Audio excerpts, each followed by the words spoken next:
নমস্কার, আমি Shubhankar Das, advance nutritional therapist, integrated medicine expert and নিম থেরাপি প্র্যাকটিশনার। আমার একজন পেশেন্ট নাম টুম্পা প্রামাণিক। তিনি বিগত 3 মাস হলো আমার কাছে পেশেন্ট হিসাবে এসেছেন। তার আগে ওনারা প্রায় 3 বছর ধরে বিভিন্ন জায়গাতে ঘুরেছেন, সে ইনক্লুডিং ভেলোর। ওনার বেসিক্যালি যেটা ছিল সেটা ছিল, উনি আমার কাছে অ্যাকচুয়ালি প্রথমে এসেছিলেন ওনার প্যানক্রিয়াটাইটিস নিয়ে, প্যানক্রিয়াটাইটিসের সমস্যা নিয়ে। তারপর যখন ধীরে ধীরে দেখা গেল ওনার প্যানক্রিয়াটাইটিসে অতটা নেই, মানে প্যানক্রিয়াসেতে অত সমস্যা ছিল না।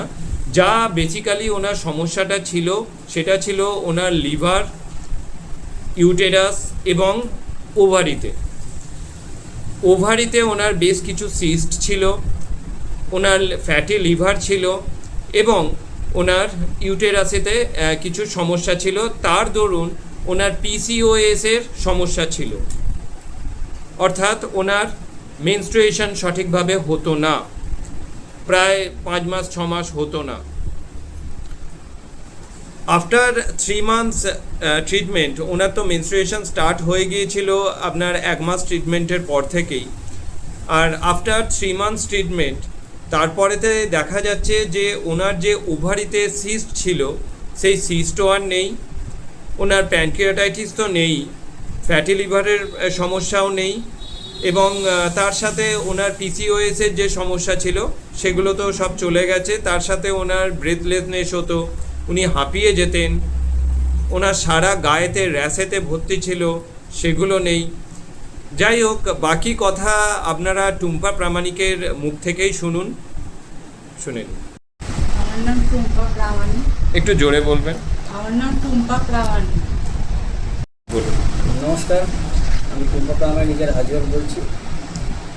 তো আমরা বিগত 2-3 বছর ধরে মানে ডাক্তার দেখিয়ে কমছিল না। তারপরে সিস্ট ছিল, ব্রঙ্কাইটিস ছিল, ফ্যাটি লিভার ছিল, আর অন্য অনেক কিছু ছিল। দিয়ে আপনার কাছে মানে একজনা বললো, আমার একটা পিসি, আপনার কাছে আসার পরে প্রথম 1 মাসটাই অনেকটা সেরে গেছিলো।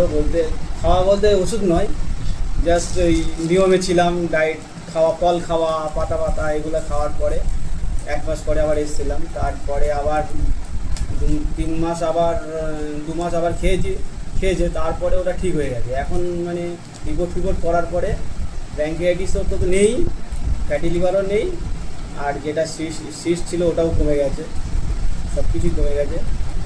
আর মাঝে 2-1টা হয়তো ওই খাওয়া দাওয়া প্রবলেমের জন্য ওটাও অবশ্য ঠিক হয়ে যাবে।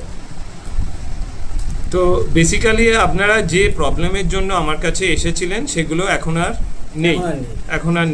মানে এটা আমি অনেক জায়গায় চেষ্টা করেছিলাম, হয়নি। অনেক ওষুধ খেয়েছিলাম, ঠিক আছে।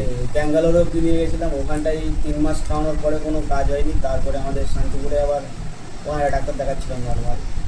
ওখানে খেয়ে মানে বলছিল যে সারা জীবন, মানে যতক্ষণ এটা কোনো কমবে না, সারা জীবন ওষুধ খেয়ে যেতে হবে। এবার দেখা যাচ্ছে এই বয়সে খাওয়ানোটা অসম্ভব, বয়স তো সেরকম হয়নি। ব্যাঙ্গালোরের ডাক্তাররা আপনাকে বলেছিল যে এটা কখনোই ঠিক হবার নয়, এটা মানে খাওয়া দাওয়াটা নর্মাল খেতে হবে, বা আবার যদি আপনি কিছু খাওয়া দাওয়ায় কিছু করুন আবার হবে। তো মানে এটা কখনোই ঠিক হবার না, সারা জীবন আপনাকে ওই ড্রাগস খেয়ে যেতে হবে, তাই তো? হ্যাঁ। তো এটা ওখান থেকে বলেছিল। তারপর এবার ওষুধ 3 মাস বলেছিল খেতে ঠিক হয়ে যাবে। 3 মাস পরেও তো পেটে ব্যথা হচ্ছিল, মানে পেটের যন্ত্রণা হচ্ছিল। লাস্টে কী করবো, আমাদের আবার শান্তি করে দেখালাম। ওখানটা দেখানোর পরে আবার সেই ওষুধ খাওয়াতে আবার সেই একটু কমে, আর পুরোপুরি না, পেটে ব্যথা হচ্ছিল, মানে একটু কমছিল। লাস্টে এবার আপনার কাছে আসার পরে পুরো ব্যথাটা কমে গেছে, মানে পেটে আর কোনো ব্যথা হয় না। আর রিপোর্ট অনুযায়ীও সব ঠিক আছে? রিপোর্ট অনুযায়ী 2বার এমনি করেছি। উনি অ্যাজ এ পেশেন্ট ওনার সিমটমও আর কিছু নেই? না। আর রিপোর্ট অনুযায়ীও কিছু নেই? না, সব ঠিক আছে। ঠিক আছে, ধন্যবাদ আপনাকে। ঠিক আছে।